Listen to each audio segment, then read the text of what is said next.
The Election Commission is scheduled to consider the MP status of Red Shirt Corps leader and Pheu Thai party list candidate Jatuporn Prompan today, after having certified a total of 496 elected MPs.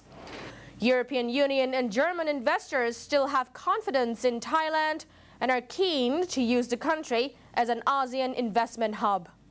Chinese officials revealed serious flaws in the signaling system caused a fatal collision on China's high-speed rail network. Update the latest news around the world with Niracha Malisak Lemire and Pasurang Desha Putharangsi in Asean Newsroom.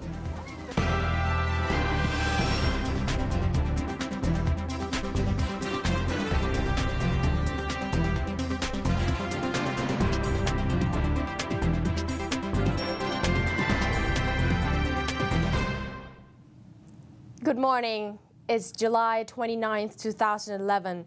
You're watching us live from Bangkok, Thailand. I'm Pasurang Desha Putharangsi. And I am Niracha Malisak Lemire.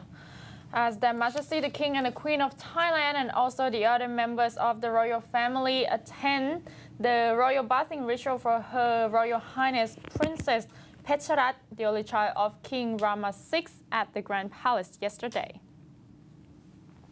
The late princess passed away at the age of 85 on Wednesday. His Majesty the King has instructed all royal members and palace officials to observe mourning for 100 days. Starting from yesterday, all government agencies and educational institutes will also fly the national flag at half-mast to mourn her death for 15 days. Civil servants, state employees and employees of state enterprises will wear black during the period too. Caretaker Prime Minister Abhisit Wejchatjiwak will convene a special cabinet meeting on Monday to discuss preparations for her grand funeral. Dr. Thirawat Kunthanan, Dean of the Faculty of Medicine at Siri Raj Hospital, said Her Royal Highness Princess Pecharat passed away peacefully. She was admitted to the hospital on July the 13th. She succumbed to blood infection on Wednesday. A large number of people flocked to the Concordia Pavilion inside the Grand Palace yesterday afternoon to pay their respects to the late princess by pouring water in front of her picture. The Election Commission is scheduled to consider the MP status of Red Shirt Corps leader and Pheu Thai party list Jatuporn Prompan today, after having certified a total of 496 elected MPs.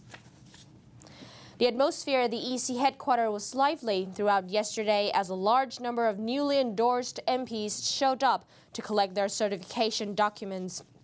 Among the party list MPs claiming their papers were Mr. Shawarat Chanvirakul and Mr. Supachai Jaisamut from the Phum Jai Thai Party, Ms. Pacharin Manpan from the New Democrat Party, and Mr. Withun Nambut, Mr. Isara Somchai from the Democrat Party. As for the elected constituency candidates, 53 of them were cited, comprising 16 from Pheu Thai, 20 from Phum Jai Thai, 14 from Democrat, and 3 from Chat Thai Pathana.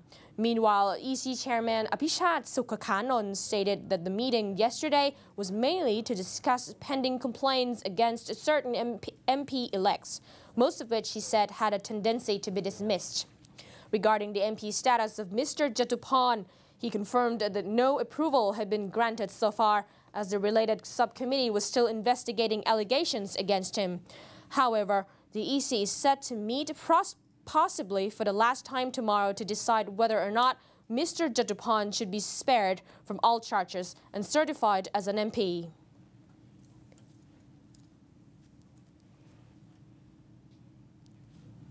A source from the government household said yesterday that outgoing Prime Minister Abhisit Wejchatjiwak will appear in a television broadcast on Monday night to thank the public and bid them a farewell. Abhisit is scheduled to go to Government House on Monday to record his 20-minute address, which will be broadcast by the television pool of Thailand the same night.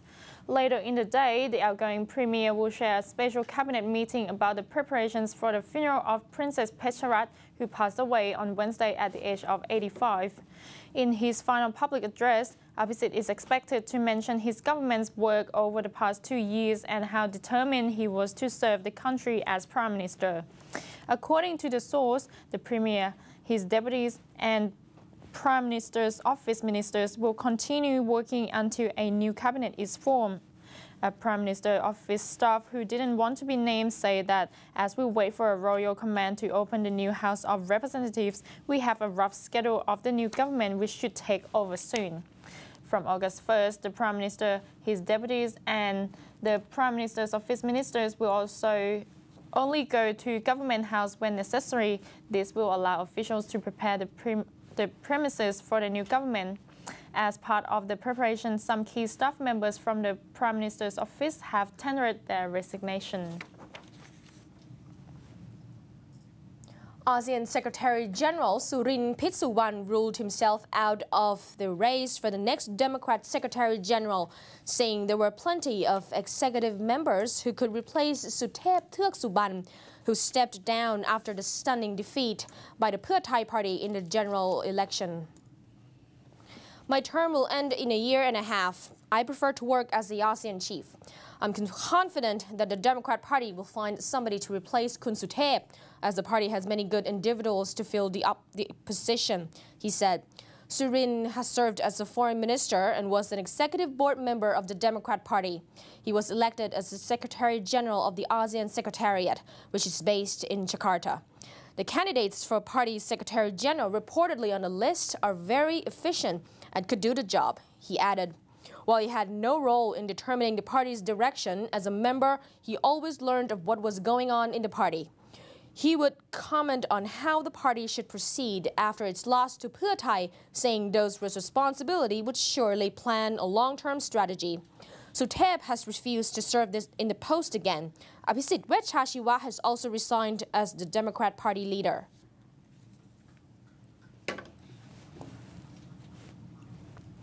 Caretaker Prime Minister Apisit Wechashiwa is preparing to turn the tables on Germany in the investment conflict and jet seizures cases, saying that Thailand has information which could make Berlin change its tone and lead to a tie in the court battle. However, Apisit said he could not review the information immediately because it might affect the ongoing court proceedings both in New York and Munich. The investment conflict between Thailand and Germany began when the Germans demanded the Thai government compensate construction firm Waterbowl 30 million euros, or about 1.28 billion baht, in damages following an international arbitration tribunal decision in 2009 over the Dongmyeong Tollway. Waterbowl also brought the matter before the U.S. District Court, New York, on March 26 last year, seeking enforcement of the award in the U.S. The court ruled in favor of Waterbowl, and the Thai government is in the process of appealing the decision. The case became controversial when German insolvency officials seized the Boeing 737 used by His Royal Highness Crown Prince Maha Vajiralongkorn while it was parked at Munich Airport in southern Germany this month. The move was aimed at forcing the Thai government to pay the compensation owed to the company.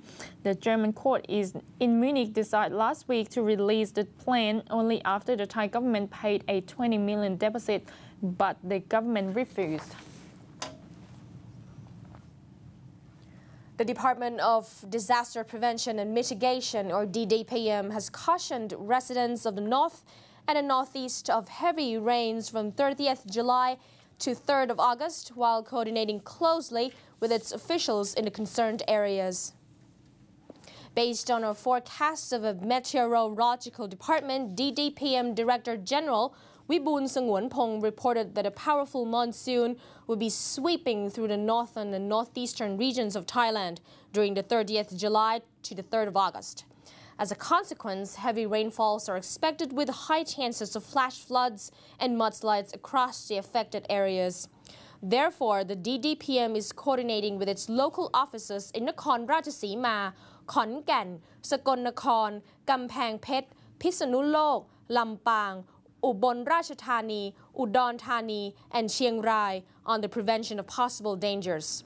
Relevant authorities have been assigned to maintain their vigilance over the situation and also make sure that all equipment will be ready for use in case of emergency.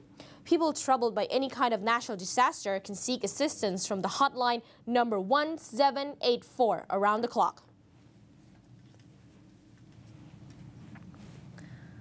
The Australian budget carrier Jetstar strongly denied yesterday's claim that it was exploiting foreign cabin crew and overworking its staff following reports of 20 hours of shifts.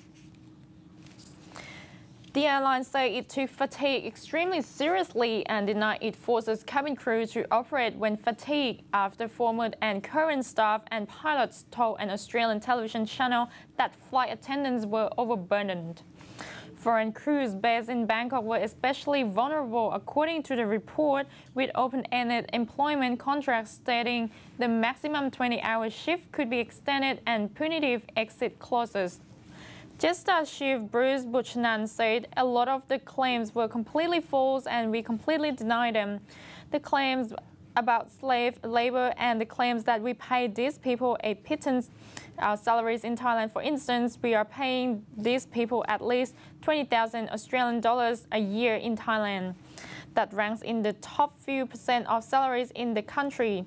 Buchanan told ABC television that contracts obtained by the ABC for Jetstar's Thai staff set a shift limit of 20 hours, but stipulates that the planned limit and operational extensions may be extended by the employer. They get paid just $258 per month and $7 for every hour they fly, plus allowances, ABC said, with penalties of up to 4.5 months of their base wage if they quit early or are sacked.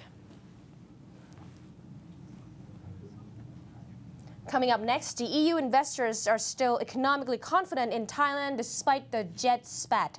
After the break.